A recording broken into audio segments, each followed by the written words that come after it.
Our last match today is Liverpool against Crystal Palace. Liverpool's reputation, well, of course, that's worldwide. Palace's, though, is growing all the time, and after their victory against European champions Nottingham Forest last week, which, of course, you saw on this programme, all Palace supporters regarded this game as the important yardstick as to the progress they've been making under Terry Venables. Just how would this young Palace side cope with Kenny Dalglish and company, and the frightening noise that would be coming down from the Kop? Questions that were answered yesterday in front of Granada Television's cameras with commentator Gerald Sinstadt and Liverpool in their famous strip of all red. Dalglish running right across the edge of the penalty area to come for the pass. Cannon nipped in, but Dalglish has made the header. Turned in again and chased by Souness, who's taken it away from Burridge, but into the side netting for a goal kick. Graham Souness whipped in there very smartly as Burridge was coming for it. Ball played in and deflected, and as Burridge comes, Souness is there before him, but can't cut it back. Case. Souness forced to check back, but he's still got the pass through to Dalglish, who's fouled by Cannon. Cannon included in the Scotland squad for the game against Belgium next Wednesday, where he could well find himself playing with Kenny Dalglish.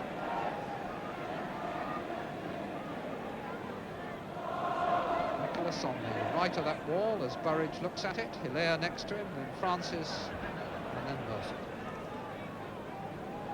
There they are from the front, with Phil Neal going in to cause a problem or two. Case, hammer, and well saved indeed by Burridge.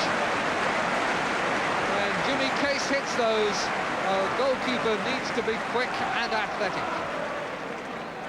And Case really did hit it very hard, past the wall, and Burridge saved very well. Only Clements in the Liverpool half. Corner towards Ray Kennedy's head. As though it was on for a goal, but Phil Thompson's side foot didn't work. They really hadn't picked him up in the penalty area, though.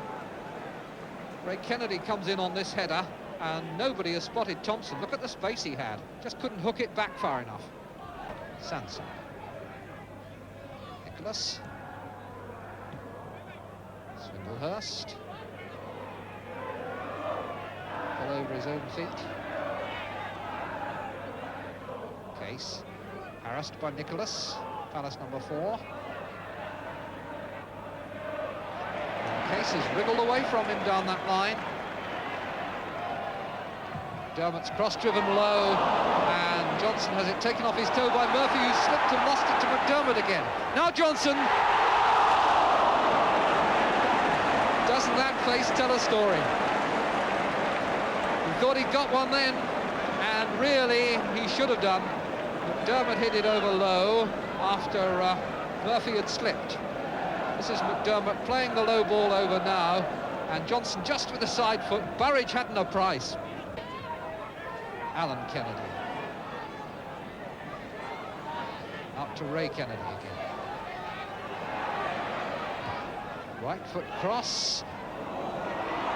Dalglish's head. Johnson, the scissors kick. Dalglish in. Burridge out, and Burridge won. And then cleared by Sanson, who stepped in very fast to clear up the last of the danger. Burridge is still down, and I think in a bit of trouble, holding his shin. He was very quick out there to thwart Kenny Dalglish. There's the header across from Dalglish, and that's the overhead effort by Johnson, and Dalglish in so quickly, Burridge out equally quickly, and Sanson very swift to dribble away from danger and clear. First half now going into the time that Mr. Peck will add on, and it could well be something between 2 and 3 minutes. There. Case. Johnson to McDermott, and now they're on the move.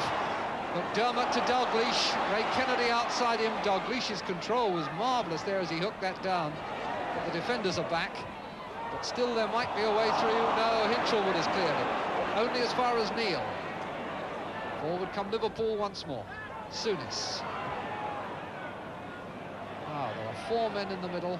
If Johnson can find one with a cross. Case with the header. Oh, what a beauty it was too. Jimmy Case. Well, they kept working patiently, and you felt that sooner or later it had to happen. Johnson plays the cross, a flick with the head by Case, and it has beaten Burridge all ends up. Cannon covering behind Sanson, whose header wasn't very good, and keeping it in play. Now Sanson with Souness coming in hard. Blocked the clearance.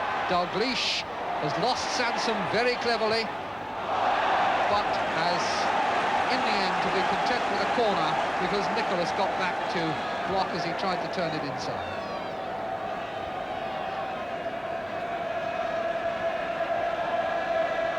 Hinchelwood on the near post. France was just behind Burridge there. Case to take the corner. That was by Johnson. Clearance by Francis. In again by Hansen. Cannon heading it straight up in the air. Dalglish challenging. Gilbert there. Dalglish trying to smuggle his way through and then chip it away from Burridge. What an astonishing goal by Kenny Dalglish. A mixture of cheek and genius. There really didn't seem a goal on there. He's battling away with 1, 2, 3 players round him and still manages to beat John Burridge as he plunges across. Souness, bad throw in. Dalglish. Johnson was onside. McDermott has gone into the middle. Case is coming at the back. Oh, saved by the goalkeeper's legs when it looked as though we were in for a classic Liverpool goal. Terry McDermott thwarted by a good bit of goalkeeping at the end of a marvellous move. Long, fast, determined run here by Johnson. Turned across perfectly for McDermott, and as he went to his left, Burridge got his legs in the way.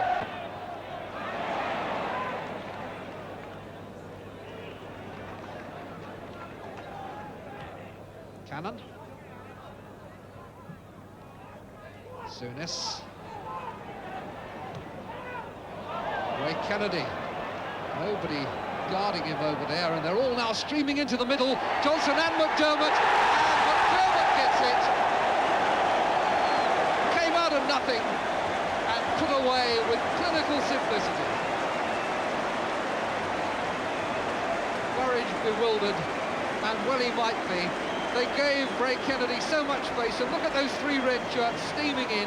Either of these two could have had the goal, and it was McDermott who claimed it. Gilbert.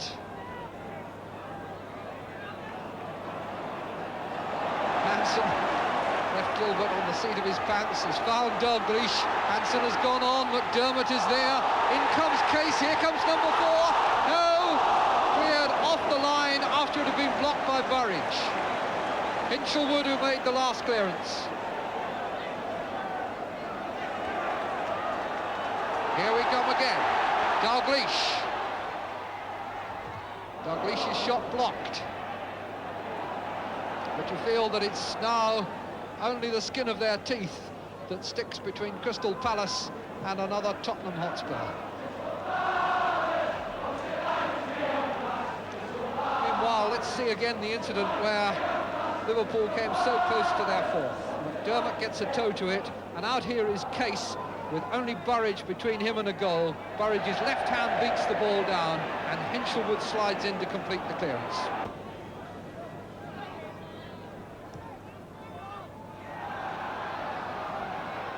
Swindlehurst putting on a burst of acceleration.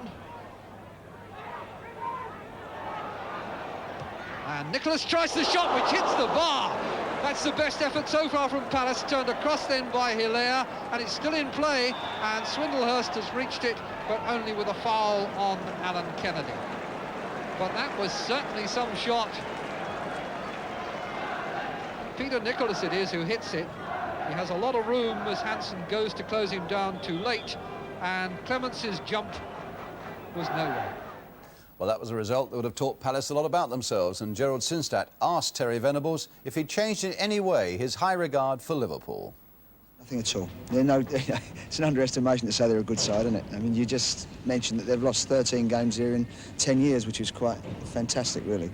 But even when they're not playing well, they work so hard to make things happen for themselves, you know.